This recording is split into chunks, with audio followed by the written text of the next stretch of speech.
প্রকৃতি পর্যটনের নতুন জায়গা বনছায়া আলিপুরদুয়ার জেলার কালচিনি ব্লকের। চলুন যাওয়া যাক, দেখা যাক, শোনা যাক।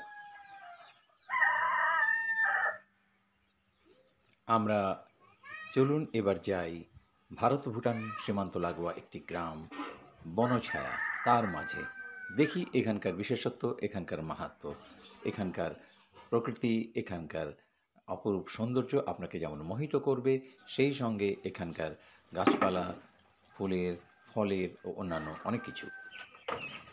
চলতে চলতে আমরা পৌঁছে গিয়েছিলাম ডুয়ার্সের একটি জায়গায়।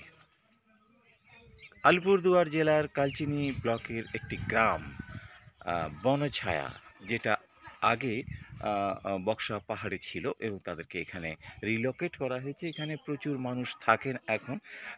18 মাসের মতো সময় হয়েছে এই গ্রামটি, কিন্তু এই গ্রামটি ইতিমধ্যে সেজে উঠেছে নানাভাবে। দূরে দেখতে পাচ্ছেন ভুটান পাহাড় এবং এই দূরের জায়গা রয়েছে, এবং এইখানে যেখানে আমরা এই মুহূর্তে দাঁড়িয়ে রয়েছি সেই জায়গাটি অত্যন্ত অপরূপ প্রাকৃতিক সৌন্দর্যে ভরপুর। সকাল সকাল এখানে যে বাতাস আসে, সেই বাতাসে আপনি সমৃদ্ধ হয়ে যাবেন।